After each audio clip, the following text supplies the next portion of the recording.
They didn't necessarily have a specific niche market, that they were just, doing things the way that roofing companies do things. They send out a team of door knockers to get leads, and, it just kind of goes from there. And I said, listen, you guys need to find a niche. You need to decide what your niche is, because you can be, a jack of all trades and a master of none. Even if you look at premium brands like Gucci, LV, or anything that you like, they are not for everyone. They know their customer. They know where their customer shops. They know where what their customer is looking for. And I say this all the time about us. I know where my customer shops for a car. I know where my customer shops for groceries. I know what's important to my customer. I know where they work. But what I feel is that a lot of roofers, they come from a background that is scarcity based background, and they feel that if they don't have the volume, or if they say no to anyone, they will lose business, or they will go out of business. That this is where you see companies that say, I'll roof anything, including a doghouse. Right? It doesn't matter to me what it is or where the money is coming from. I just need the money so I can make sure that I can survive.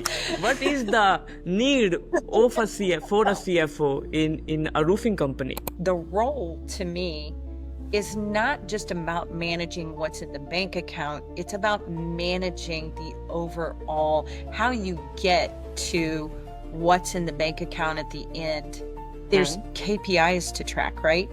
I can tell before anybody else can tell whether we have a problem or not. Nowadays, we see people that, especially girls or women, they have the attention, they can do anything. And by attention, I mean they don't care whether it's coming from the right ways or the wrong ways. My husband and I have a beautiful 21-year-old daughter. Raising a daughter in this environment is extremely challenging, because they all have been naively led to believe that if you're not an influencer, if you don't get the attention, that is basically what establishes whether you're valuable or not. So John Wick is telling this story about the movie Matrix to that girl, and you know what the girl replied to him is that, what's wrong with that? Why can't he just live in the fake world? We had a client that manages social media influencers, and these girls were spending $10,000 to rent a yacht for a day to take photos on, and they're spending $120,000 a year on clothing and whatever.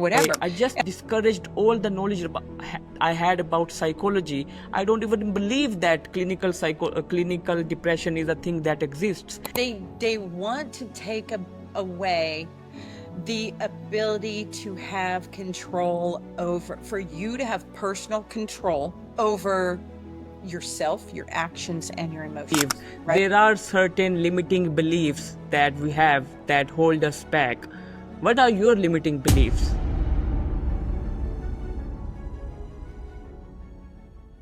Hey everyone, welcome to the latest episode of the Roofing Millionaires podcast. The only roofing podcast where we don't promote anyone and we don't sell you anything.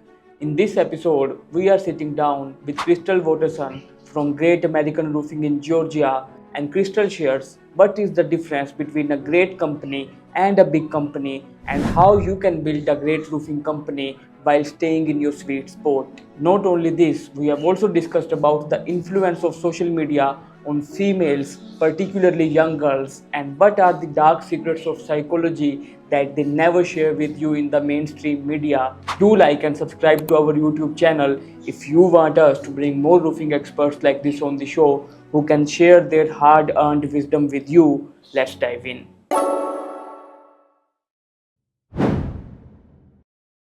Welcome to the Roofing Millionaires podcast, Crystal. It's great to have you on the show today. How are you feeling and what's going on in your life these days? I'm feeling great. Blessed. Everything in my life, as I said, blessed. I couldn't ask for any better. So busy, lots of work to do. So Okay, so I think that I know about I was reading your bio and you have done some amazing stuff in your life and the achievements and the everything regarding health and business. And then you are part of this amazing roofing company as well.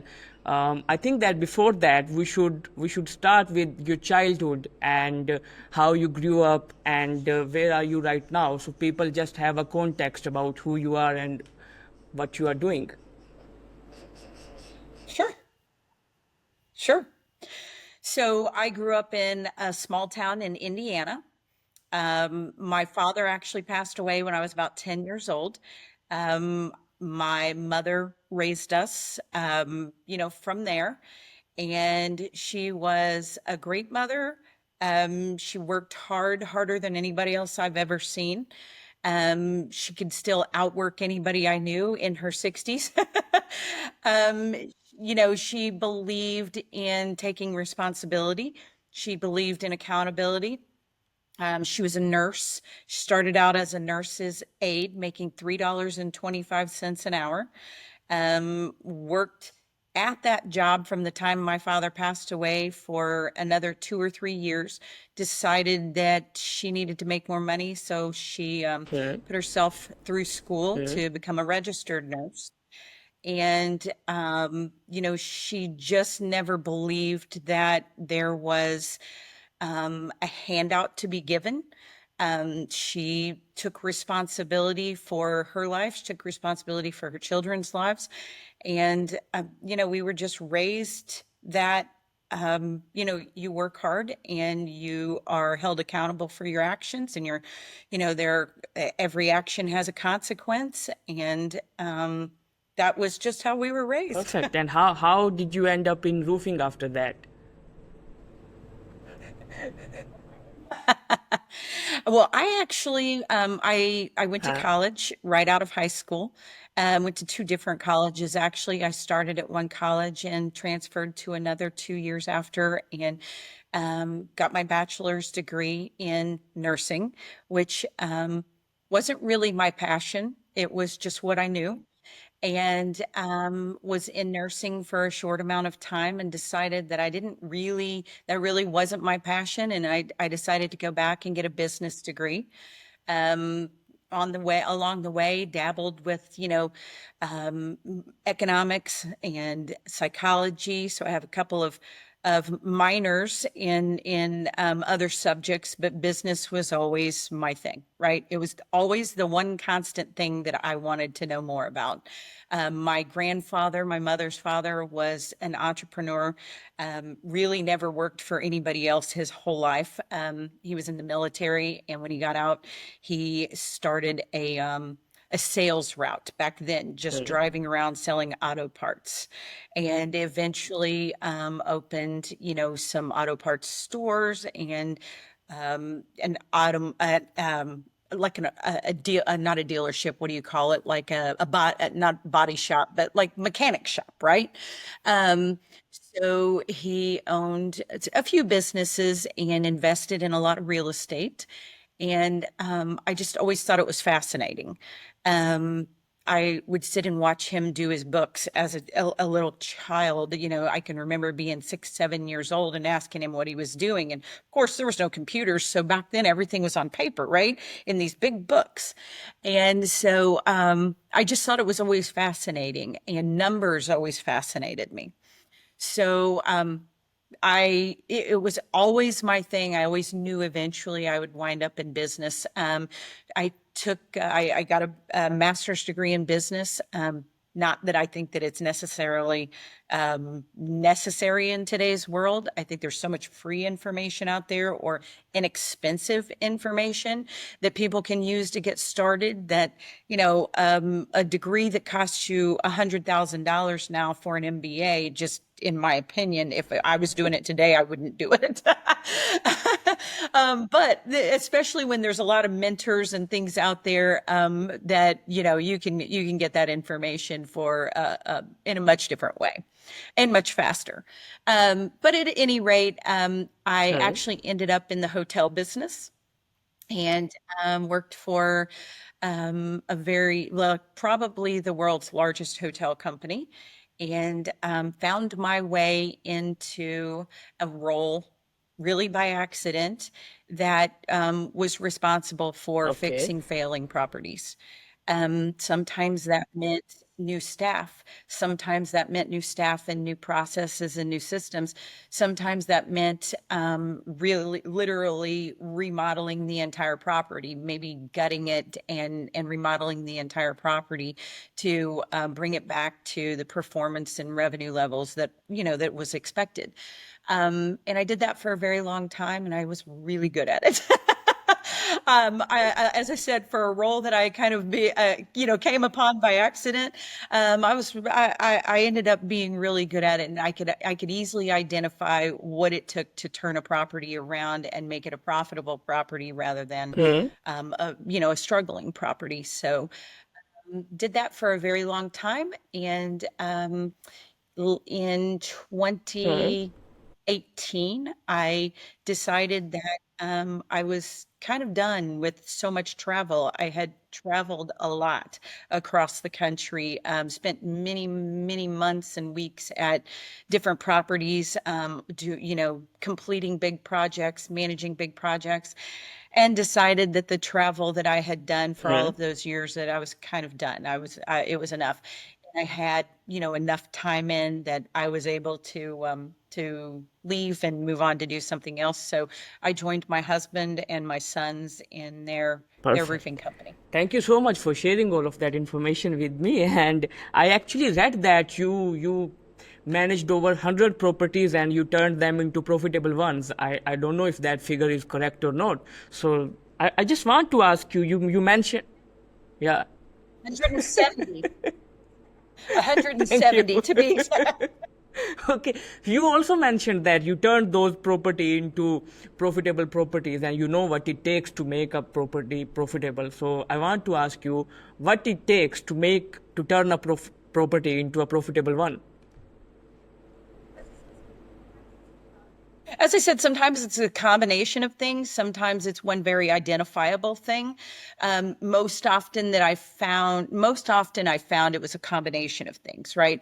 So it starts with the actual physical asset, in my opinion. It starts with the actual physical asset.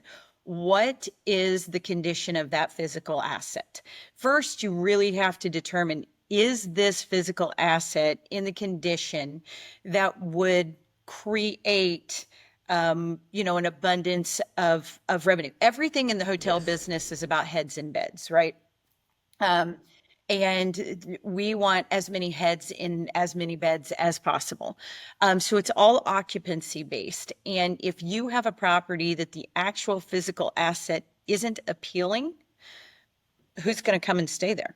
You look at any decent sized city now, and there are literally hundreds of, if not thousands, of hotels.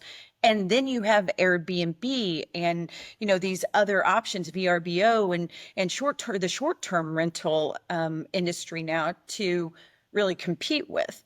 And so if you look at it and you first assess the physical characteristics of the asset. If those are not appealing, you really have to start there. Because what you find is if the physical property and the asset is Hmm. not appealing, it doesn't matter what staff you put in place. That staff is not going to be proud of that property, and that's going to show in their level of customer service. So it doesn't matter if it's limited service property, a select service property where there may not be a restaurant, there might be a morning breakfast included, something like that, or if it's a full service property, or if it's a resort with multiple restaurant choices and entertainment options and things like that. It doesn't matter at the end of the day if the asset itself is not in appealing, excellent condition, that's going to show through your staff's level of commitment to customer service. And I once was told by the CEO of this company, I had the opportunity to speak with him one on one, and I was once told, he said, I always have believed that if Hmm. I take care of my staff, they will Absolutely. take care of my customers. And he was very, very big on how he treated his staff. He wanted them to feel ownership and have skin in the game, and because he believed that that would then transfer to the level of service and just customer service excellence that would be the face of that property or the face of that brand, and that's what customers would see. And I fully believe he was correct. I saw it with my own eyes. I was fortunate enough to see that. And so again, I think it starts with the physical asset, because if you're not proud, if it's not in great condition, if it's not appealing, if you're not proud of that, it's really, and you're the one constantly taking the phone calls at the front desk that says, hey, my air conditioner is broken and my carpet is moldy and my, carpet is wet from the AC unit leaking or the Hmm. bathtub leaking, whatever it is, right? There's a million phone calls that those people have to take. And they have to be the ones that decide how to solve that problem. And if that is consistently what they hear, what do you think their morale is going to be, right? Their morale is going to be pretty low because they constantly have to address those types of problems. So you have to start there. And once you have that property in a condition that's attractive to your consumer that you're trying to attract, then you put the proper staff in place. Sometimes that staff may already be there. They just might be a little, beaten down from having gone through that. Maybe it's that it's not the right staff for that property. Maybe they don't want to be at a resort property that's busy and, there's multiple different things going on with banquets and catering and all those things. Maybe they're more of a person who would be a better fit at a Wow. select service property where they're just taking reservations and checking people in, and they're doing it's like anything else. You have to have the right people in the right I seats on the agree. bus. I agree with every word that you said, and I can feel that you have really a strategical kind of mind. And I want to ask you, like you did great things here. You transformed those properties. You really understood what are the requirements of the customers here and how I can make them feel what they actually want to feel. Now in 2018, you transitioned into roofing, and you have all this knowledge here and all these strategies that you have. And your husband and your son, they are running a business. You entered into that business. How did you apply this knowledge that you have into this business? Well, I never take credit for the things that happen out in the field. They're the brilliant minds that make that stuff happen. One of my sons is the head of our sales division, and he's, the best I've ever seen at his young age. He's, a young 26-year-old, has been selling roofing since he was 18 years old. And he is, like I said, really one of the very best that I've ever seen. His ability to network with the people that he really wants to work with. That he has a very niche, select type of client, and his ability to network and find his way into networks with those types of people, and then to build a relationship with them that they look at him as the expert, even at his young age. He's one of the best I've ever seen. My other son, who is a year and a half older than him, he's a very, he's a detailed person. He's a very hands-on person. He spent 8 years in the Army, and graduated from college while he was in the Army. And he puts his mind to work out in the field, and is brilliant. He wanted to learn the trade of metalsmith, right? Of metalsmithing, of fabricating, and becoming a copper smith and things like that. And so he just said, "I'm going to find the best person that I know that does this work, and I'm going to go work side by side with them for free for the next year and learn the trade." And so that's what he did. And so my husband is just brilliant in general. His background is in telecommunications engineering and home building since he was about 15 years old with his grandfather. And so I never take credit for what happens out in the field. I simply make sure that all the details are in place and all of the structures and processes and systems are in place to make what they do out there, the excellent, amazing work that they do, successful.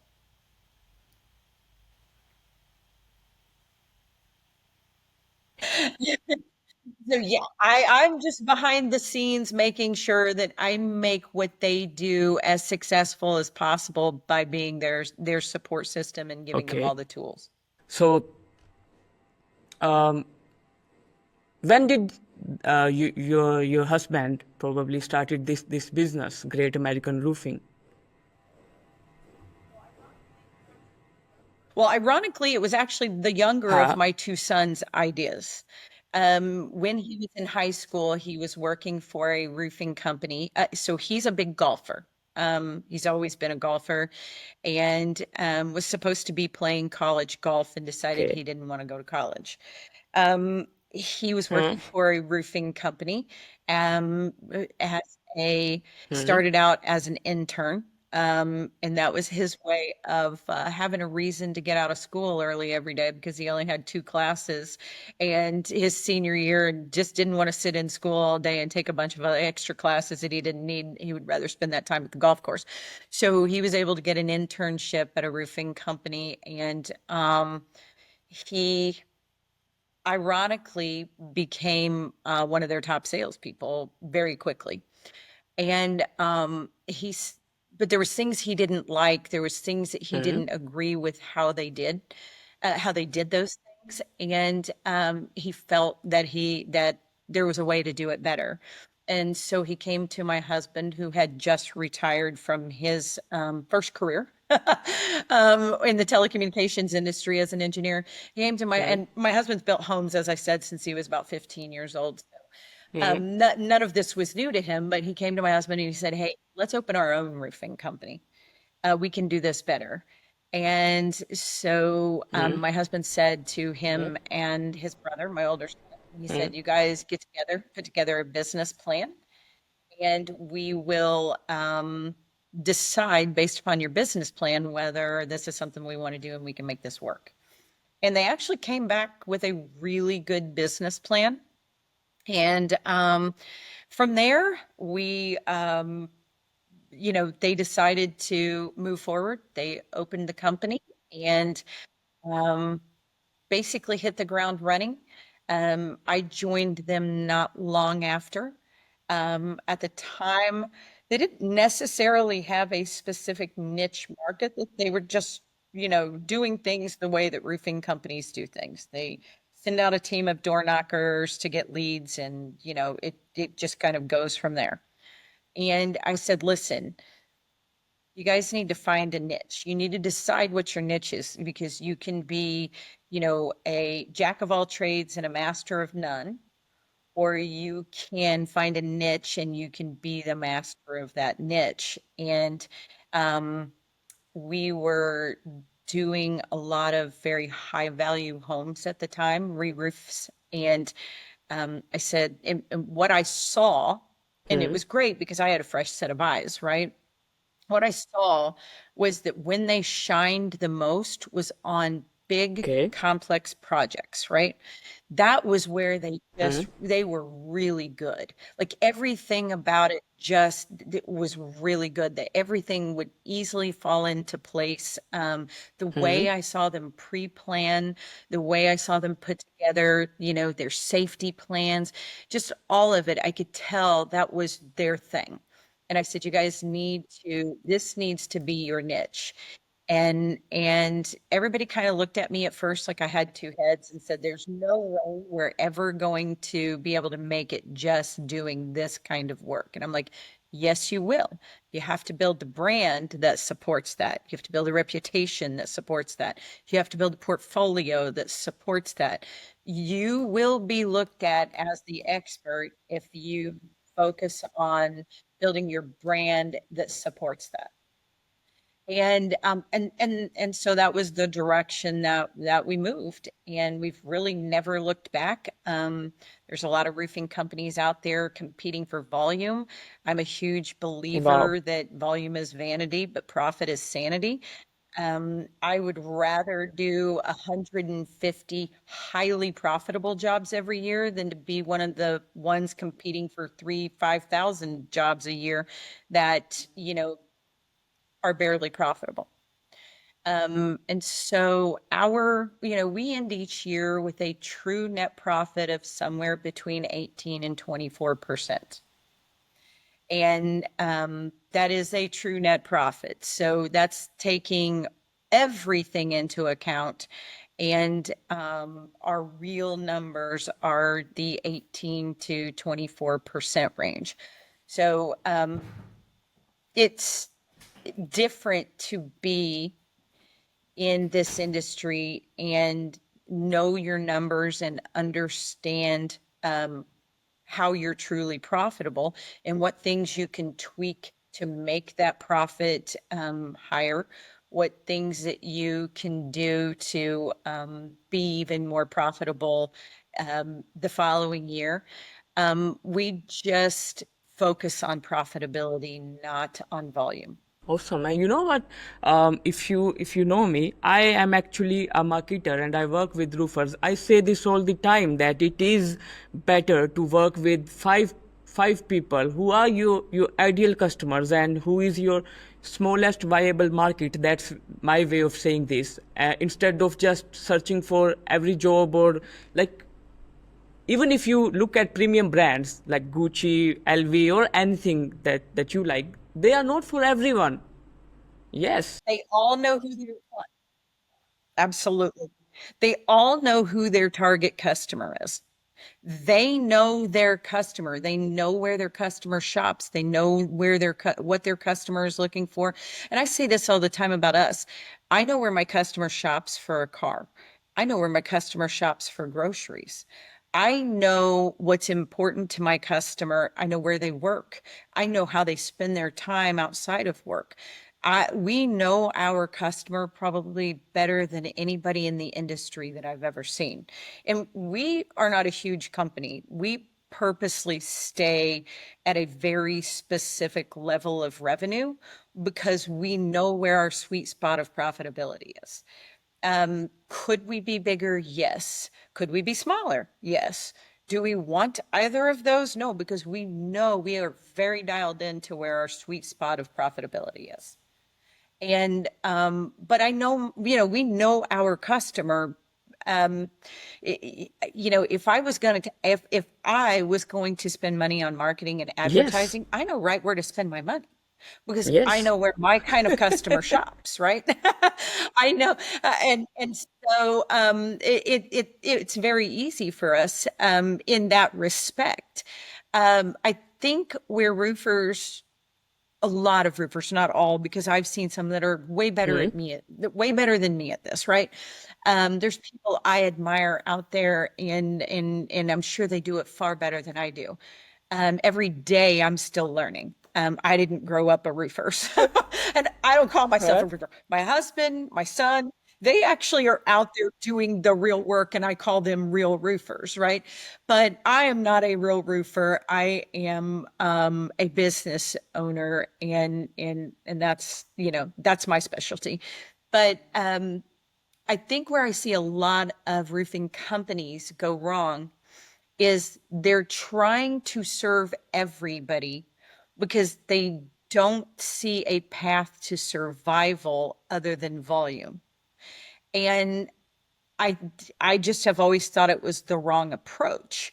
Now, it may work for some, right? It's obviously works for some, but I have never seen that be overall a long-term plan that works because every year is different.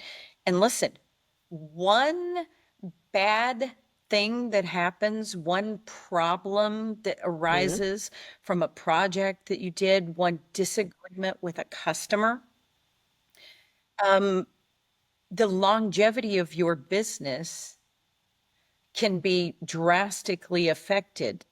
And so I look at it and I say, if somebody gives you a negative review, how do you address, and I've received a negative, a couple of negative reviews. Typically it revolves around payment. And but that's pretty much par for the course in this industry. But I think that at the end of the day, one negative review can really hurt your business.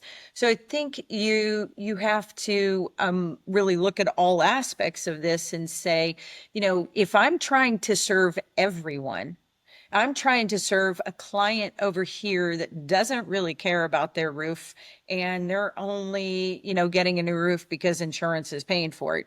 Or I'm serving a customer over here that really does care and they're willing to pay for better work, but I'm providing them the same level of service that I'm providing this guy down here. At some point in there, there's going to be some negative repercussions of that. We Hmm. serve one type of client. That is the kind of client that's willing to pay for it, regardless of whether insurance is paying or whether insurance is not paying. They are Hmm. smart business people, they're smart money people, and they are people that recognize that paying for quality service, paying for the best out there is actually an investment for them. Might cost a little more than this guy over here, but that it's an investment for them, right? They're just investing in their property, which is, probably in some cases one of many assets, but in other cases, the largest investment that they'll ever make. So we know what kind of client that we're serving and what their expectations are and what we're willing to do to deliver. I am not out here trying to serve all different kinds of clients, because to me, it just brings me headache. So I think just knowing your client changes Hmm. your strategic approach to how you run your business. Perfect. And you know what, Crystal? Um, you mentioned that you know your sweet spot, and I loved that because I read somewhere that greatness of a company doesn't depend on the revenue or the size of the company. It depends on the customer experience and the satisfaction, that how yeah, the amount of people it can handle correctly. And I am like, when I tell roofers that this is not the right approach, like you should niche down and you should figure out who are the customers that you should work with, they tell me that, oh no, screw you, you haven't even stepped on roofs, so you don't know it. And you are someone who has been there, who has done that. Why do you feel that this happens? But what I feel is that a lot of roofers, they come from a background that is scarcity based background, and they feel that if they don't have the volume, or if they say no to anyone, they will lose business, or they will go out of business. That's just my belief. Maybe I'm wrong here. What do you think is the reason behind this? No, I think you're right. I think it's very fear-based. I think there's a lot of fear-based thinking out there. And when you combine fear-based thinking with a lack of confidence, a lack of self-confidence, a lack of pride in your company, maybe.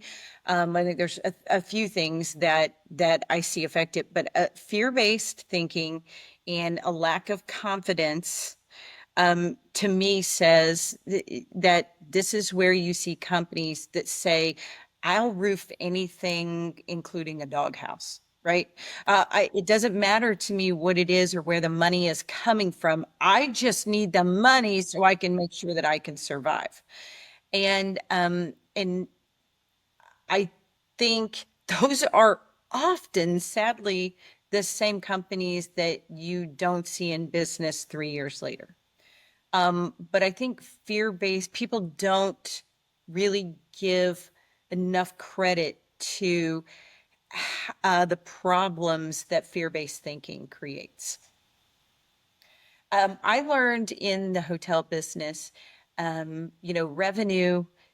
Revenue was always fascinating to me, and how we managed, how revenue was managed, and it it it's very interesting that when you look at managing revenue in that industry, how similar it is to Hmm? basically any Hmm? other industry it can be applied.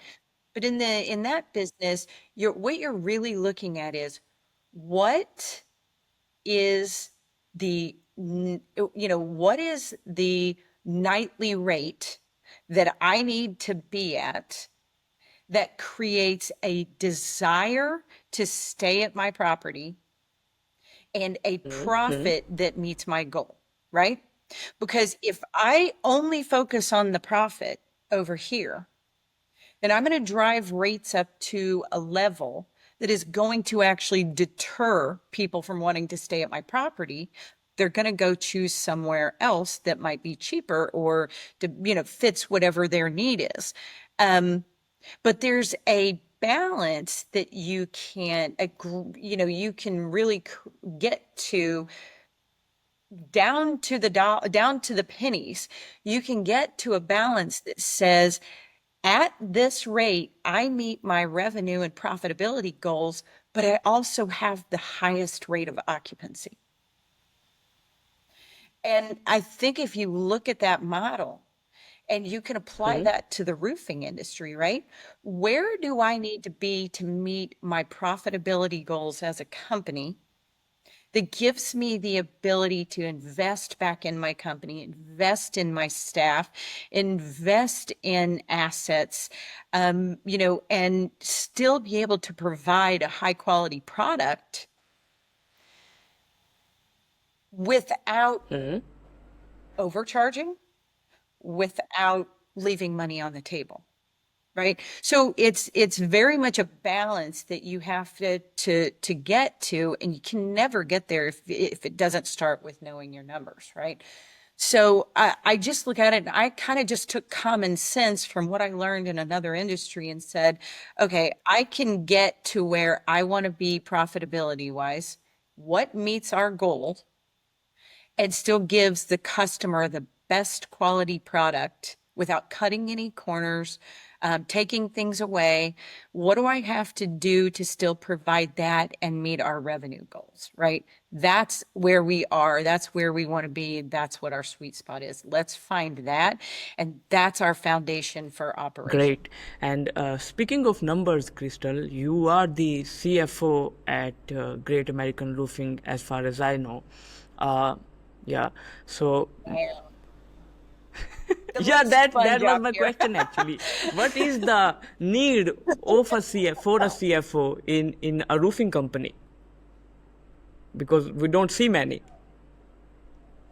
Well, I think no, you don't. And you can call it whatever you want, whatever the title is. Different people, I'm sure, have people in a role that's similar to that, the goal is the same as managing the money, managing our cash flow, managing our profitability, knowing our numbers, being able to track KPIs and things like that. Um, we just happen to call it the CFO.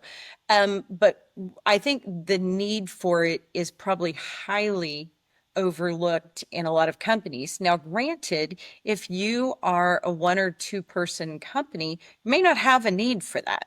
Maybe you're that person, right? Maybe the owner is that person. I know a lot of great owners out there that kind of handle that themselves. Um, but the one thing I've always believed that you don't outsource is your money. You don't outsource your financials. You better know them better than anybody else knows them. And so I think that it's overlook. I think the need for somebody tracking all of those things is probably overlooked. Far too many owners go, "Oh no, we're profitable," and they find themselves in a situation where they didn't realize that they weren't until it's too late, until they can't pay their labor, until they can't pay their suppliers, until they, can't pay their sales commissions and whatever it is that they pay. Um, I think it gets overlooked. But I think it's the role to me is not just about managing what's in the bank account. It's about managing the overall, how you get to what's in the bank account at the end. There's Hmm. KPIs to track, right? I can tell before anybody else can tell whether we have a problem or not, whether our pipeline has a problem. I'll know before anybody else knows whether that's the case. And I'll say, "Hey guys, we have a problem here. We need to address whatever."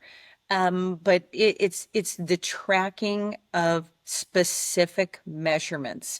It's the eyes focused on Hmm. that.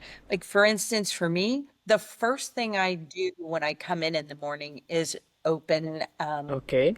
our bank accounts, right? I want to know that everything is exactly like I left it the day before. It's a comfort thing for me. Nothing out of the ordinary, exactly what I expected. If that's not the case, then I'm investigating why. The second thing I do is open QuickBooks to see, did I collect money yesterday? And I happen to have the best office manager and AR supervisor that, in my opinion, is out there. She can write estimates with the best of them. She can use Xactimate with the best of them. She is the best at collecting that I've ever seen. We don't have customers that don't pay. It just doesn't happen. So I happen to think I have the best, and I'm obviously biased, and so she makes my job really easy. But at the end of the day, I look at those two things first and foremost, and then I go and I start looking at, what's happening in our sales funnel, what's happening in our pipeline, what's happening on our production schedule. Are we meeting our KPIs for production? Are jobs moving at the speed that we thought that they would move at? Are we behind? Are we ahead? So I'm tracking and measuring, and I'm looking at all of it as a full picture, not just what money is there and what we got to do with that money, but what Hmm. is are we meeting our goals for that year? What is our potential to meet our goal for the next year? So I just look at it as a full picture. And I Hmm. think if you don't have someone in that role, you either have no one at all, or you're expecting that the owner's doing all of those things, and he or she probably isn't, because there just aren't 28 hours in a day. Yep. Um, I was just scrolling in Instagram the other day, and I saw a reel that says that if you are doing something in a business as a business owner, and if any person comes to you and says that it is going wrong, you don't have to listen to that. But if your accountant says that, you must listen to that because they know the numbers. And that my question is, Crystal, that at times, like, you are tracking goals, you are tracking KPIs, you are making calculations, predictions as a chief finance officer, or as an accountant, let's just say, or as a person who is in charge of the numbers. You are constantly making those calculations, running those predictions, and doing everything. Is there any moment where your calculations and your stuff went wrong as well, and you just messed up? Absolutely. Oh, absolutely. Oh, 100%. I have definitely made mistakes. Fortunately, there's times that I'll say, I know my numbers, and wholeheartedly I do. But then if Hmm. I went to pull a report and saw that something just didn't look right, or somebody asked me to pull a report, right? Say maybe I needed a line of credit and my banker asked me to pull a couple of specific reports. And I pulled something, and I've pulled something and it just didn't look right to me. And then I have to deep dive and figure out, where did I go wrong? What did I mess up here? Did I do this? Was this a glitch in the system? Was this my bookkeeping staff? Was this my CPA? Who was that? What happened here? No one's perfect. And but I will say this. If you truly know your numbers, you can quickly see something and identify, oh, that doesn't look right to me. That's a problem.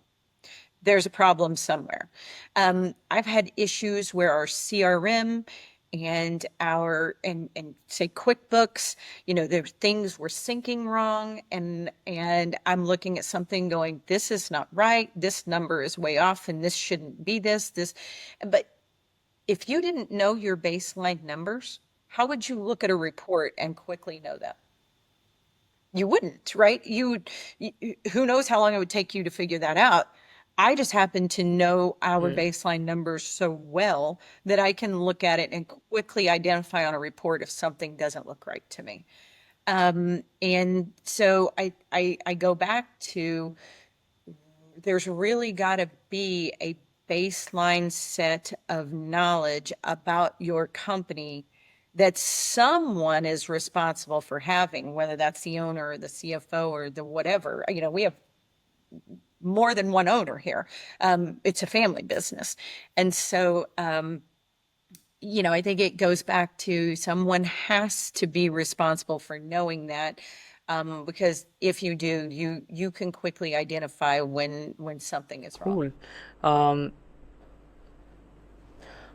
I see a lot of gurus online. They are teaching about finance and they tell you that you have to know this, you have to calculate this, you have to do this, you have to do that. And I'm sure that you see them as well. And what I personally feel is that a lot of times it just makes business owners more confused than where they were previously before watching these videos. So you have been someone who, or you are already right now in charge of the finances. When you stepped in and you took charge of the finances, what were the things that you noticed that are going wrong in your own business, and then you figured out that okay, these are the things that need to be fixed right away, otherwise we won't be surviving for long term, or they will hurt us in the longer run. Well, I think, when I first started with them, my husband had done all the setup, right? He had set up QuickBooks, he had set up CRMs, all those things. And for a guy that isn't really a trained, financial guy, he did a great job. But there was things that I noticed that, categories, for instance, in QuickBooks, we had literally what I felt like was hundreds of different categories. When I would go to pull a report, I'd be like, I can't just track something as simple as whether this is a residential job, a commercial job, or whatever. I'm like looking at this going, holy cow, like if I pull a report, I'm seeing that we, did X amount of revenue in siding, but I can't see, we did X amount of revenue in roofing shingles, but what about all these other things? And there's just so many categories. And I'm like, okay, so first of all, let me take a step back and figure out how we can get a baseline here that says, how do we just track whether what we're doing in commercial, what we're doing in Mhm. residential, what we're doing in multifamily, right? So let's get a baseline there. And from there, we can deep dive and get more specific as to the things that we want to see in each of those categories. But just something as simple as QuickBooks being Mhm. not set up properly is huge. Um, and do you know how to use the reports in whatever financial system that you use, right? I know people that don't, they're still writing checks out of a big checkbook and relying on their CRM to tell them what their revenue is and what their expenses are and whatever. And so I look at it and I say that, where's your reports? How do you track your KPIs? How are you measuring where you're hitting your goals and where you're not hitting your goals? And so I think it starts very basic with just having things set up the right way that gives you the data and the information that you need to make good Okay. decisions. And thank you for sharing that, Crystal. Um, this is like a sort of personal question that you shared your journey with me, and I have noted it down since then that you switched the career. Like early on, you are on your path to becoming a nurse, and then you transitioned into a business owner, and you told me that you knew that I have to be a business owner, and I am feeling that a lot of this comes down from your ancestors, like your grandfather. You told me that he owned a business, and I felt that you have just this self belief that I will make things work out. Where does that come from?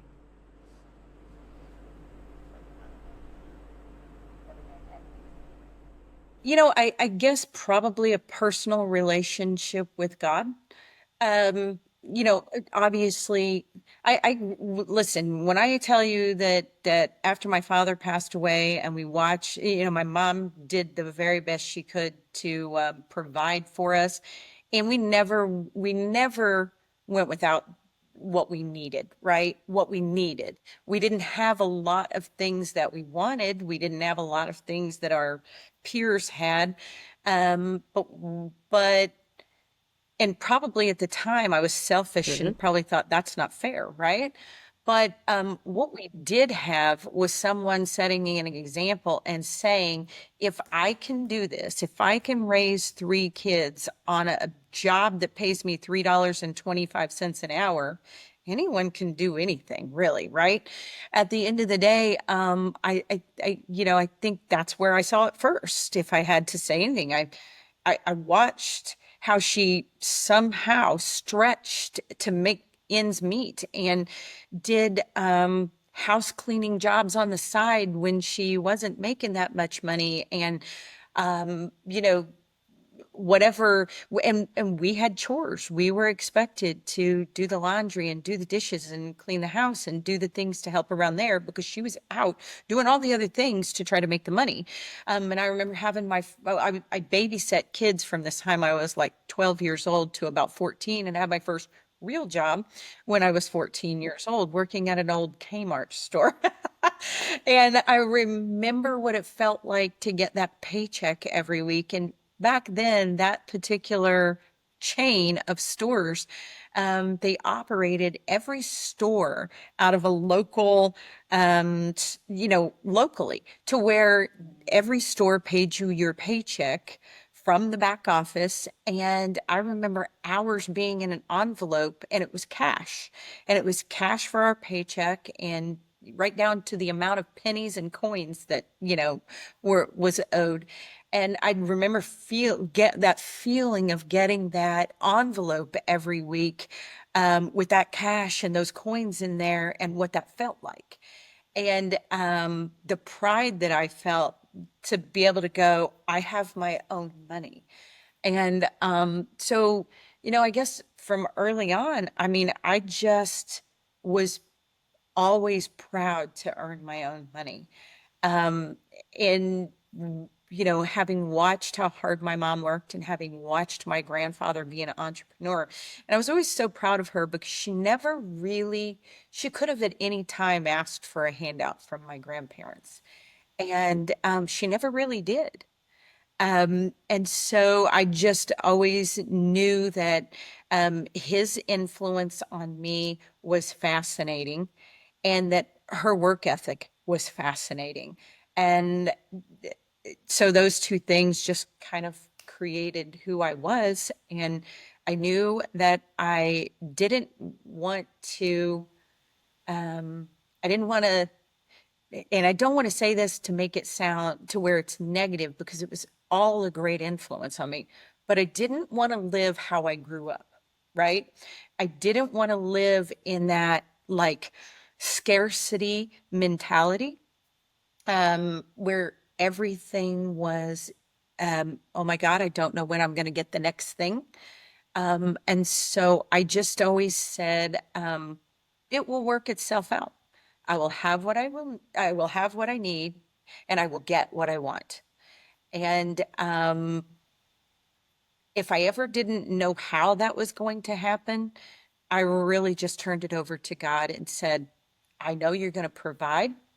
It might not be in the form of a handout. It might just be you showing me the path to another Awesome. opportunity. And you just reminded me of a quote by someone, maybe it was Bill Gates who said this, that it's not your fault if you are born poor, but if you die poor, that's your fault.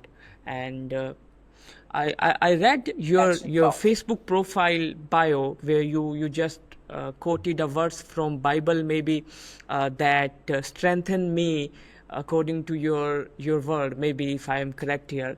And You do all things through yes, Christ yes. strengthens And me. you know what? I love listening to women like you. And the question I want to ask you is, you are a mother, you are way older and elder than me, you have seen all this world way, and you meet people, and you are a mother, a business owner, a wife, and you have achieved so many things in your career as well.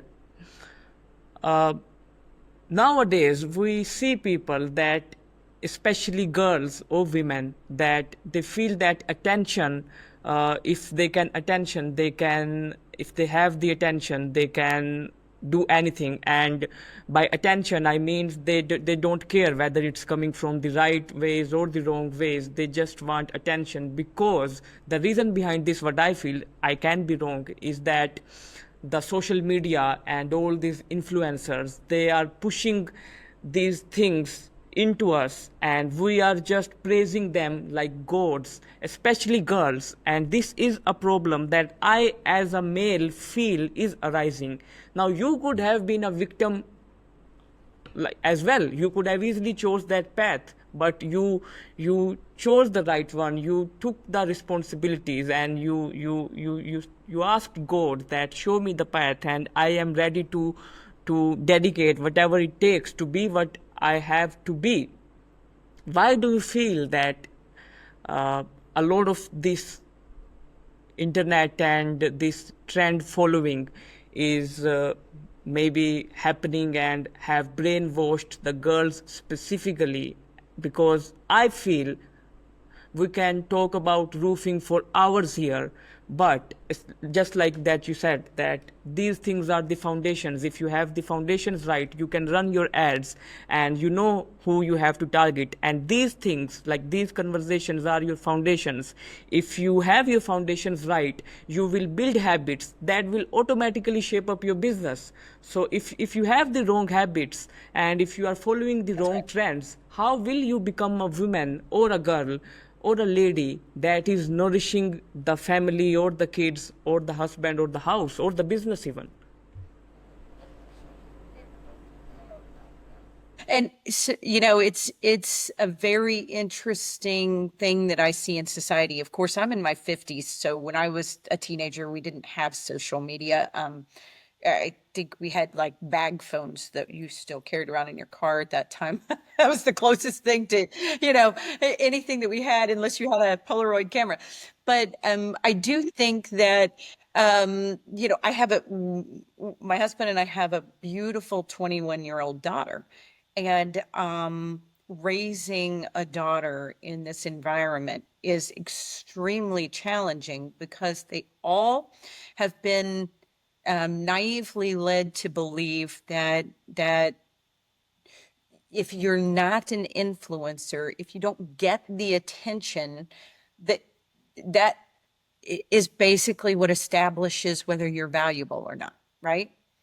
And which is so wrong. It's so the opposite. And I so raising our daughter in that has been extremely challenging in teaching her that your value doesn't come from what other people see in you. Your value first starts with what you see in yourself, right? If you have no confidence, if you don't see yourself as valuable in whatever your passion is, whatever your thing is, if you don't see yourself as just valuable as a human, it doesn't matter what anybody else sees. There's nothing that is going to change from whether people on the outside are giving you that social media attention or that public attention that everyone seems to believe that they have to have. It first has to start in you. What do you see yourself as, right? Where do you see value in yourself? And my daughter happens to be very sweet and kind and is all very much about making people feel um, included. She, wants everyone to kind of treat each other kindly and things like that. And she often feels like she's alone on an island because in this day and age, that's not how Yes, yes. humans are treating each other, sadly. And she's like, why don't other girls um, treat each other the way that I treat them, right? And sometimes they don't even treat her that way in return. And so she's very much about why is it that everyone is so selfish, so self-absorbed is really a better word, and they just can't, offer each other just basic human kindness and decency. And so it's really challenging to, and kind of disheartening to watch that not everyone, but so many young girls believe that their self-worth comes from what the I outside agree. world sees them as versus what they see themselves as. And I blame this Okay. completely on parenting. To Uh-huh. me, this is all a parenting issue. Everyone wants to blame social media, and yes, it's an influencing factor, but it starts at home. It starts at home. This is a lack of being and doing the basic parenting functions that you should be doing. And that is, I see the Okay. area where I live, for instance, I see parents that are extremely absorbed in their own little groups and their little cliques. And, the women are more interested in, getting their nails done and having wine as a group than they are as, in what their 18 to 22-year-old daughters are doing. And so their exchange for that, instead of putting in the time and putting in the work to teach their daughters where their personal value comes from, they hand them a credit card and a nice car Yes, and say, go have fun with your friends. Because if you have yes, friends, you must be popular, right? If you have yes, friends, you must be popular. And if you have a credit card and a nice car, you're probably going to have friends and therefore you're popular and I don't have to worry yes. about it and I can keep doing my thing over here. And so I see a lot of that based in the area where I live. And so I think that there's a lack of parenting happening, a lack of Hmm. parental responsibility. And unfortunately, I see it with boys too, but it's very prominent with girls. And I think it Fact, and, starts at and home. you just gave me a nice way to look at this, because now I believe, just from what you said, that there can be two possibilities here. The first one is that either you don't know as a parent what's right and what's wrong, so you can't even teach your kids that. The second possibility is you don't want your responsibility, you are too busy and you don't have time for your kids, and you just want to hide that behind giving them the luxuries. And you know why I brought this up? I have a client of mine in Texas, and he is like 31 or 32 years. I don't have kids, I'm not married either. He has a 7 years old daughter, or maybe 9 years. If I'm like 7 or 9, maybe I forgot. She wants to use Instagram, and he told me that he is guiding her on why not to use Instagram. And I now he is a good person. He has time for his family because I know him. But uh, this social media thing, or this information, like, I agree with you that as a parent, you had the responsibility to teach your kid that this is right and this is wrong, and if you can't teach them, it's your responsibility. But this obsession has become so great. Maybe people want to earn money just after the first day they are born, and social media and being trendy is the new way of earning money. Maybe that is the problem. But this is something I was listening to John Wick, if you know him. He's an actor, and he shared a story that a girl, he told that girl about the movie Matrix. I don't know if you know about the movie. It's a So he told her that, yeah, that Keanu Reeves. everyone, the person is living in a virtual world, and then he realizes that he is living in a fake world. There is a real world as well. So John Wick is telling this story about the movie Matrix to that girl, and you know what the girl replied to him is that, what's wrong with that? Why can't he just live in the fake world? It has become so much okay with people, especially with Yeah, girls. right.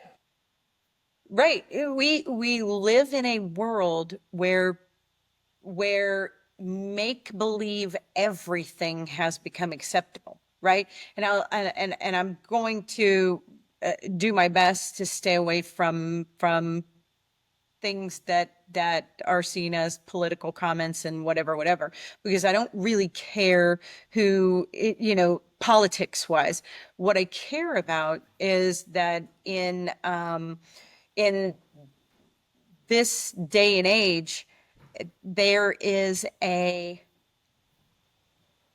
belief that anything is acceptable and you can be anything you want, but that's a different kind of being anything you want than it was 20 years ago. 20 years ago, the being anything that you want meant you could achieve anything you want. You could be from the poorest family, from the poorest town, from whatever, and you could rise above that and you could be a Bill Gates, or you could be whatever. Just because you said his name earlier, that was the first thing that popped into my head. But that you could be anything that you wanted to be, that your current situation didn't create your future.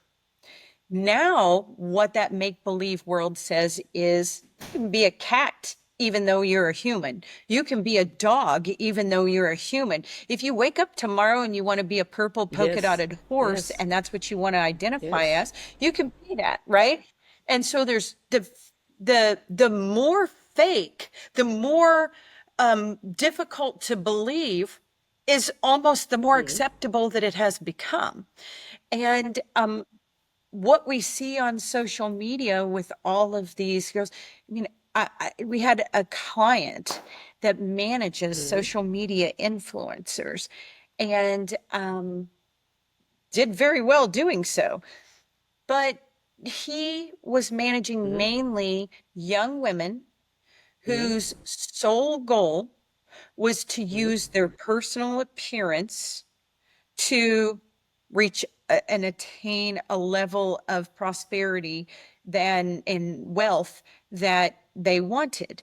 They didn't care that it might not be skill based or might not even take any skill, right? And these girls were spending, $10,000 to rent a yacht for a day to take photos on, and they're spending, $120,000 a year on clothing and whatever. And I'm sure they were making great money doing all this.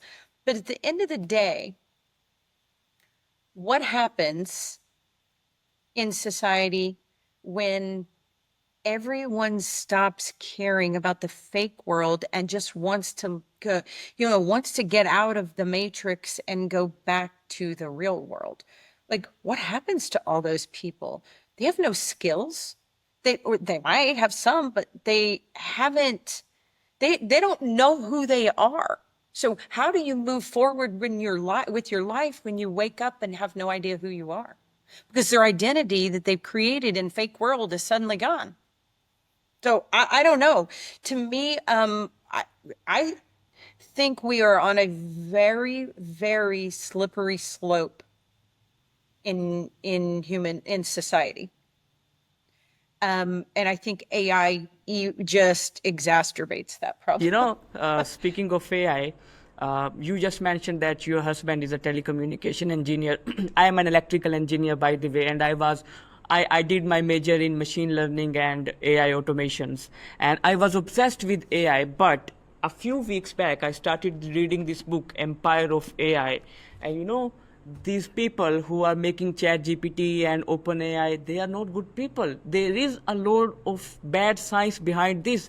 Oh, I recommend this book too if you are into books, or if anyone is watching or listening to this too. Oh I yes, am. I'm going to I'm make gonna a send note that real to you quick of in our that to personal chat as myself well. so I It's Empire remember. of AI, yes. And Perfect.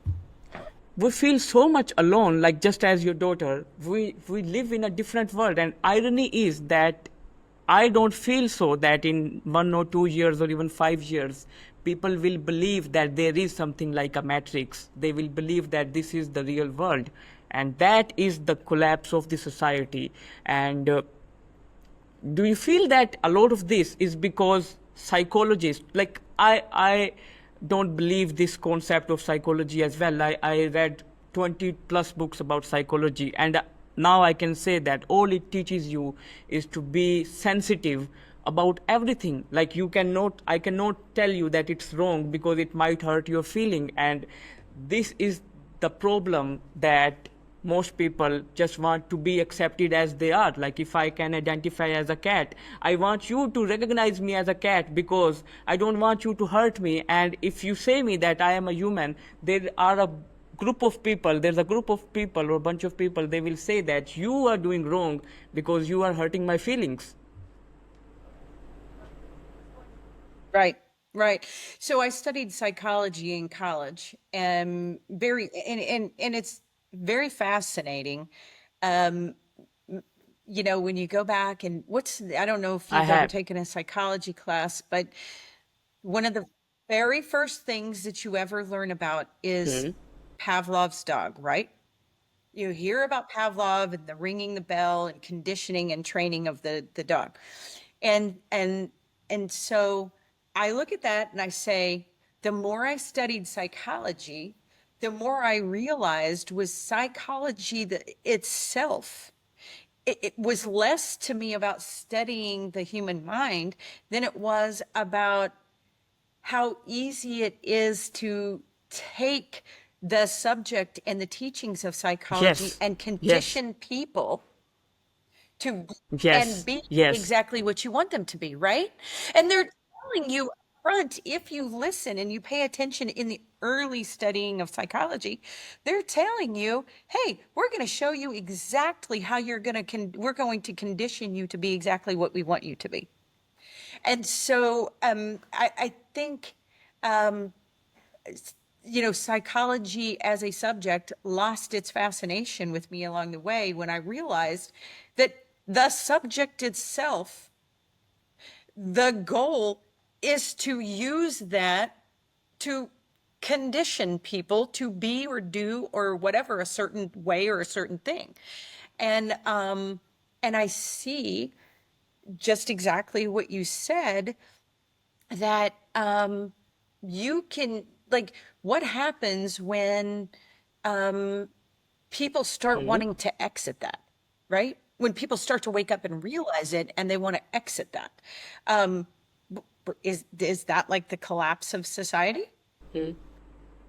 I don't know. I don't have the answer, but I think so. I think it's certainly in that direction. But I think that that people the general society is being conditioned and they're completely asleep to it. They're being conditioned to be living in this fake world, that participating it, building it. I mean, think about what you can do um, now. You can buy land online. You can buy artwork, EFTs. All of these things are to build an alternate world, right? So you could be considered and be deemed a billionaire in this fake world of online technology because you somehow bought lots of land on Park Avenue in New York that the real physical thing doesn't even exist. But it's a thing there in this alternate world. And in that alternate world, you now are the owner of this and have the deed to it. And you're a billionaire. I'm fascinated, truly fascinated by the actual extent of the alternate world that has been built. I'm constantly searching for books and people that give me a better understanding of where this goes from here, because the depth of the alternate world that actually exists is way deeper than most people are even acknowledging. We see alternate world as this social media thing, right? What are people doing over here? And we know that they are acting like they're billionaires because they rented a boat for the day to take pictures on and paid somebody $10,000. We know we know a lot of that is basically fake. But that's the stuff that's easy for us to see that's fake. What about the depth of the rest of this fake world that people aren't even aware of yet? You know, I think that just a few moments back, I mentioned Bill Gates, and now you were giving me an example. And Bill Gates was the first name that popped up in your mind. And like, this is how our brain works. So how come we cannot believe that we are not programmed and we are not living in the reality? Because everything we are doing is not our actions. And I recommend you reading this book. Everything is pre-designed, and every action, every thought of ours is pre-designed. I was reading somewhere, you have studied psychology more than me. There were two psychologists in the beginning, like there were two theories about psychology. That one was about taking control of your circumstances and improving yourself, and that was rejected. And the other was about being a victim and knowing that what happens if this goes wrong and if that goes wrong. And I am a perfect example of that. 3 years back, I was dealing with severe anxiety. I was about to end my life, if we say it in that terms. I visited a psychologist, and we started having regular sessions with him. And now he is guiding me. I had a breakup, and it was like I was young, so now he is guiding me about my emotions and everything. And I am taking pills, and I am sleepy all day. Then I started listening to this dude online, Andrew Tate. I disagree to a lot of things he say, but Yeah, what I I do too. started taking responsibility of what I do. I started working out. I started my business. I started giving more time to my business. I understood that the world we live in is fake, and I just discouraged all the knowledge I had about psychology. I don't even believe that clinical depression is a thing that exists. And now where I am, I don't have zero panic attacks right now, and I just recovered on my own just by taking control of my circumstances. And I think that is the thing they want to take away from us, that control. Yes. The control. They want to take away the ability to have control over, for you to have personal control over yourself, your actions, and your emotions, right? And how do they do that? They give crutches, right? Well, if this is broken, we'll give you a crutch for that. If this is broken, we'll give you a crutch for that. And I think you see it with big pharma, pumping out all of the medications that create disorders that somebody tells you that exist, right? How do you know that clinical depression is a thing. Who told you that? Scientists, yeah. Doctors, big pharma, Sponsored, scientists. But you know yes. who controls those Sponsored doctors? by these big pharmas. Correct. Yes, Correct. So you, yes. that's right. I had a Oh, short stint in big pharma when I was right out of college because I have the nursing background and worked for big pharma. And I quickly realized how cult like that the mentality is that exists there. And these people really believe their own lies, right? They actually believe their own lies. They really believe that these things are truths. But you know, they've been convinced that what they're doing is actually saving society. And what we see is quite the opposite. We've come a long way from when, you know, I think back, I hmm. was born in the early 70s, and I think back then, and I'm like, people didn't sit around and talk Yes, about depression. No, my mom didn't. My mom could have been depressed when my father passed away when I was 10 years old. And she's, you know, she could have fallen into depression. But what she said instead was, I have even more accountability as a parent now because I'm the only one. And there, so people didn't sit around and talk about depression. Am I saying that people weren't inflicted with um, you know, thoughts and things that made life more difficult for them? I'm sure. I'm sure that happened. But people didn't sit around and talk about depression. They didn't sit around and talk about anxiety. There certainly wasn't everyone under the sun with some kind of disorder that required an antidepressant or an anti-anxiety medication to treat, right? I I can tell you that I didn't even know a single person that was on ADHD hmm. medicine, anxiety medicine, or depression medication. I didn't know a single person until I was in college that took any kind of medication Hmm. for that. No one in my own family, Hmm. no one in my parents' friends, no one in my friends' family. Like, I didn't know anybody that took that kind of medication. Now, could there have been some that just didn't talk about it? Yeah, I recognize that. But I think overall, like, it just wasn't, we didn't live in in a society or a situation where every thing in your life could be treated with a mind altering medication. The kind of society we live in now. People aren't allowed to, and no one wants Yes, you to have yes. emotions. They don't want you to have any feelings. They want to take control of that away from you. And how do they do that? By having you on medications that don't allow you to feel.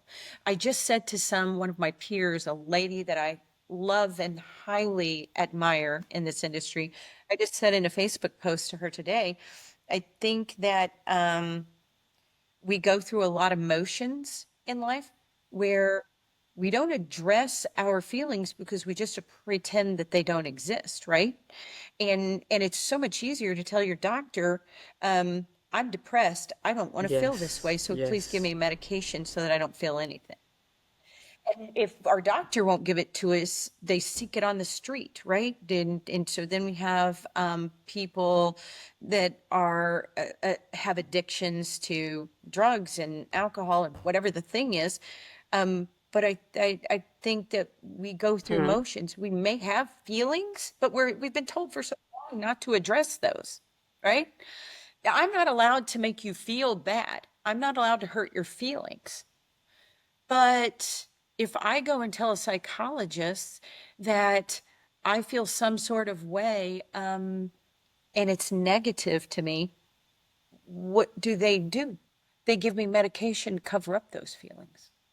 But I'm not allowed to tell you that I don't like and this is not the case, but I'm not allowed to tell you I don't like your shirt, right? Because that'll hurt your feelings. So I just can't say it. But if I have feelings and I tell the doctor, that I have those feelings, they're going to offer me a medication to cover that up so I don't have any feelings. I can change the shirt, by the way. It's very easy. I can change the shirt, by the way. Very, yeah, no, that's why I said that's not the case. Just, it was just the easiest analogy to make. But I think that I really do believe that it's if you're cognizant of this, it's very easy to identify. And I don't use any kind of things like that, and never have. Um, and great for me, I just address my feelings, and sometimes that means I'm mad, and sometimes I'm gonna hit the wall, and sometimes that means I'm sad and I'm gonna go off by myself and I might scream for 30 seconds Yes, and then yes, cry for 30 minutes, and great, I just addressed my feeling and now I know yes. how to move forward. Um, so I don't take a substance that covers up those feelings. I'd rather just address those feelings. And then I feel them, and then I figure out how not to get stuck there. And I just think that we don't have that as a whole. And the answer is we don't want people to have feelings at all. So I can't hurt yours, and the doctor isn't going to allow me to have mine Yes. if I tell him Yes, about I it. just have 2 or 3 more questions for you, and you are right about that. My father is a government employee, and my both parents are alive, and I can't even have the idea that they are dealing with depression or they are having panic attacks because they have dealt with so much. You are right that we cannot even and this is something that I discuss with my friends too, like we cannot imagine our parents being depressed, but we are talking about depression and everything, like what's going to happen in the future, and they have infused that fear with me, in us. And I feel that you are giving these people who control the big pharmas and the metrics margins when you say, yes, margins when you say Science in that general. they don't know what they are doing. I think so they very well, they know very well what they are doing. And yes, yes. They know. And No, I think that there's a cult-like mentality within the companies in their level of employees. But I think the owners of the company and the scientists behind the yes, companies, they yes, absolutely know what they're doing. But I think there's so many employees that may not see it because they actually believe the yes, lies are yes. the truth. And I read that you survived from breast cancer, if I'm not wrong. Yes. So like I you, did. how did that happen? How was that experience like? I don't even believe these medicines about cancers and all these things, because I have seen the richest of the people who have all these resources, who can have access to the best chemotherapy, and they still die because of that. And I think that it does more harm than good. How was your experience with that, and how did you come out of that, and how did you fight that? So I'm a very stubborn patient. I always feel sorry for any doctor that has to deal with me. Hmm. I'm just not a good patient. Um, when I found out that I had breast cancer in 2017, of course, you never think it'll happen to you. Um, I had all the things that you're supposed to do. I had the mammograms and I had all those things preventatively or proactively that are supposed to catch all of it. And I had had one 3 months before I found out that I had breast cancer. Hmm. They identified nothing. And I just knew I could tell something wasn't quite right. Like I could Hmm. kind of feel that something, and kept pressing my doctor to look into it. And she said, "You're so adamant about this. I'm going to order you to go in for a different kind of scan and let's see." And of course, it was what I thought it was, and very Hmm. early stage, thankfully. And when they gave me the news, and I went through, well, immediately they started pressing me to get scheduled for my Hmm. first chemo treatments and uh, all of the things. And I said, "Oh, hold on. I don't I don't operate that way. I research, I study, I think things through, I decide what's right for me, whatever, whatever. And I had sought out the Hmm. opinions of two other doctors. And, they're all the same because they have to follow the American Medical Association's Hmm. guidelines for treatment. Um, Otherwise, they wouldn't have a license. And so I couldn't really get any doctors to give me a different opinion. So I did some research and I found a clinical trial for a non-chemo. It was more of an Hmm. immunotherapy to create a stronger immune system with antibodies that could basically go and attack the tumor. And so I sought out and I found a clinical trial for it. And I called the doctor in Chicago and I said, I want to be in this trial. And he's like, oh, you can't do that Hmm. because it just started like 2 or 3 weeks ago. I'm like, no, no, no, no.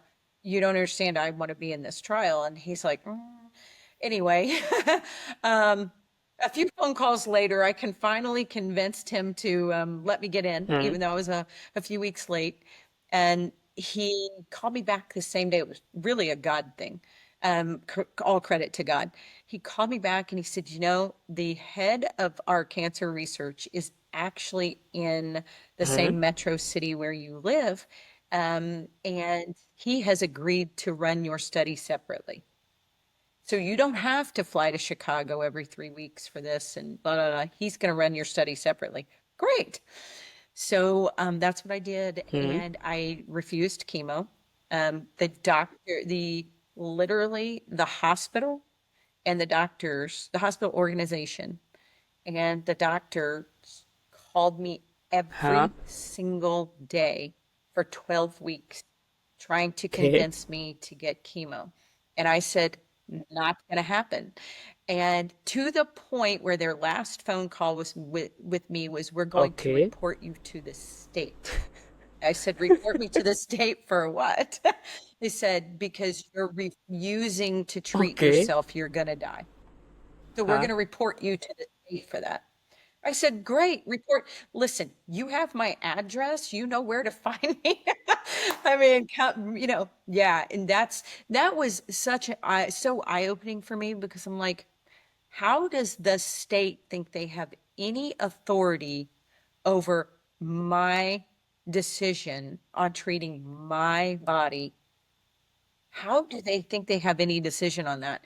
And anyway, Hmm. needless to say, I didn't do any of that. I did a lot of other things.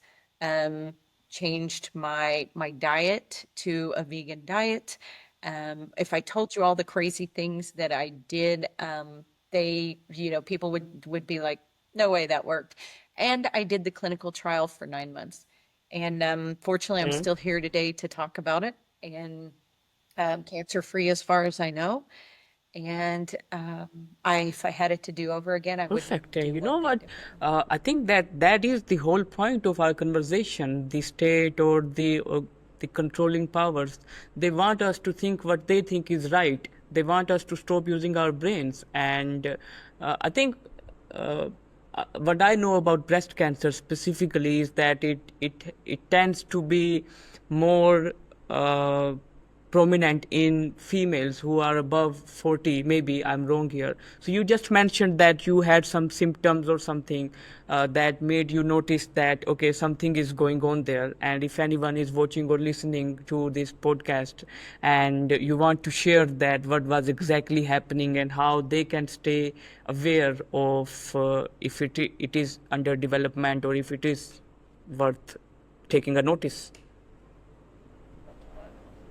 Generally, just didn't feel well. My energy level was low. My brain, the fogginess, I was and I don't know that these things have anything to do with breast cancer. I'm not a doctor, so I wouldn't say that couldn't say one way or the other. For me, something didn't feel right about myself. As I said, my energy level was low. My brain felt foggy. I had kind of a mood or a disposition of, I felt like I was always on edge. And but most importantly, it was those things which I battled with for a few months, just knowing something didn't feel Hmm. right, but nobody could find anything wrong, right? The doctors couldn't tell me anything wrong. And then one day just did my own self-exam, and I felt something that felt like a very small, smaller than a pea. And it felt like that. And I was like, whoa, hold on. And didn't say anything, felt it, watched it for a couple of weeks. Didn't really get bigger, but it didn't go away, which was the important factor to me. And so that's when I started saying to my doctors, hey, something isn't right here. Feel this. And she's like, I don't really feel anything, Crystal. And I'm like, I'm telling you, I feel something. And she goes, come back in a couple of weeks and let me see if, went back in a couple of weeks and she said, I still don't feel anything. And I said, I do. And it's definitely there. And she said, you know what? You're so adamant about it. I'm going to send you for a different kind of scan and let's see if they find anything. And so I had some general feelings of just Hmm. not feeling Hmm. well like I normally did. And then I found that, and in my mind, that was just the initial part was just my body telling me something isn't right, so start paying attention. And you know, and that's what I did. It was just for a few months telling me something isn't right, and we're going to make you recognize that by this general feeling of And what not was the just diet not plan feeling that great. you followed? Um, kind of crazy. No, I did actually change to a very strict vegan diet, which was phenomenal. And I'm a big believer in people need protein for healthy muscles and strength, but I also believe that we do like we kind of have gotten away from what's a good amount and what's a bad amount. Anyway, I did a very strict vegan diet. Every day, I fresh juiced 5 pounds of carrots and I mixed it with turmeric and ginger, and I would drink that whatever juice came from those 5 pounds of carrots every day throughout the day. And I did a cup in the morning of hot water, like you were going to microwave some water to put tea in, but I squeezed a full lemon and added good Himalayan sea salt to it and drank a cup of hot lemon water with salt every morning. Just kind of felt like it was cleansing. And I still do it today. Just a variety of things that I did, and found some supplements, researched some supplements that I felt could help build my immune system. And so just some pretty basic things like that. And I had a doctor that came in to see me, a radiologist that was doing my last scan at the end of my clinical trial. And he said, or not at the end, about midway through. And he said, all right, what are you doing? And I said, well, I'm doing the clinical trial. He goes, no, outside of that. And I told him, and he goes, listen, he said, I'm just going to tell you to keep doing it because it's clearly working. He goes, but don't ever tell anybody I said that because I would lose my license. Um, and he's like, there's no room for us to have a judgment on nutrition and things like that and its ability to help repair your cells. He's like, we're not allowed to have that as an opinion, but just between you and I, keep doing what you're doing. Cool, and you are right. I also read about that there are some cancer cells they feed on carbs, and if you cut down your carbs, and if you just stay hungry and try fasting, and you just yes, Do more yes, fasting and I think that mhm, works too. So I think we have had a yeah. pretty great conversation so far, and I believe that I have covered all the points that I had to discuss, and you were really kind enough to give me more time than I had imagined. So thank you so much for your That's time. okay. My last question to you is, Crystal, that Thank you. I enjoyed it.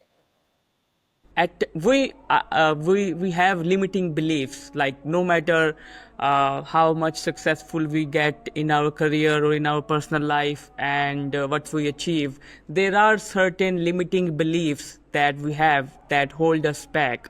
What are your limiting beliefs?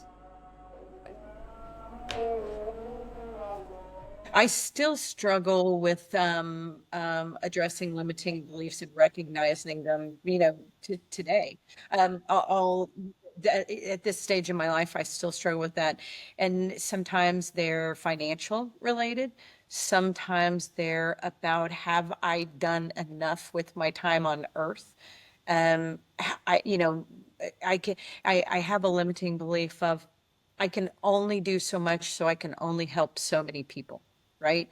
And it's really a justification for me to say to myself, you can give yourself a pass because you're not doing more with the time that you have. So I think I definitely still struggle with limiting beliefs. Sometimes it's maybe we shouldn't make that investment because, we might need to be a little more conservative right now. And I think there has to be a good balance of both, right? Because you have to be smart and practical, but often practical becomes a limiting belief. And so, sometimes it takes my husband, who's brilliant, snapping me out of it and saying, that's you, that's your limiting belief talking. That's not you. Deep down that this is the right move or this is a good move. But that's your limiting belief talking. And so I still address those things almost daily where I have to be very, very cognizant of it and say, stop. Is that common sense or is that a limiting belief speaking, right? Is this practicality speaking or is this a limiting belief speaking? And I often find that it's a limiting belief, but I think it's being aware that you are still struggling with it or that you are struggling with it. And where does it come from? Where does it come from? If your limiting belief is coming from, Hmm. say, your childhood, well, your childhood you were a different person in your childhood than you are at a 30 or 40-year-old person, right? So why are we allowing our inner child, who lived in a scarce-based home or a fear-based home or whatever, why are we allowing that person to come the to dictate where we are as a 40-year-old, right? So I think a lot of it's being cognizant of where that limiting belief comes from, and does it truly Hmm. apply to us today, or is it coming from somewhere that applied when we were a whole different Awesome. I person? think that you answered that perfectly, and I got to learn so many things from you. Thank you so much for your time, Crystal. I really enjoyed having the conversation with you. Do you have any signing off notes or advice in particular for the roofing community?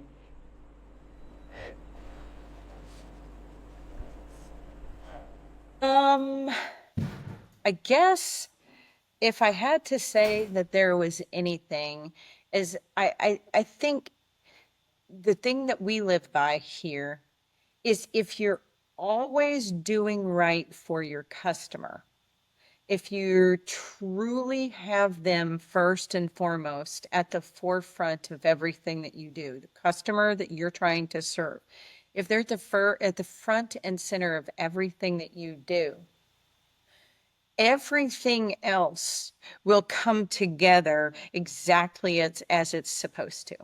And I think where people go wrong is they put the money at the forefront, or they put the status at the forefront, or they put the potential of selling to private equity at the forefront. The one thing we do consistently here is the best interest of our customer is at the front and center of Awesome. everything that we Thank you do. so much for your time, Crystal. And I really pray that the remaining months of 2025 and the entire life time is filled with blessings and love and success for you and the people around you and the people you care for and the people you serve. Thank you so much for your time once again. It was really pleasure hosting you. Have a great day. Thank you Thank you. so Bye bye. much. I appreciate you having me. Bye.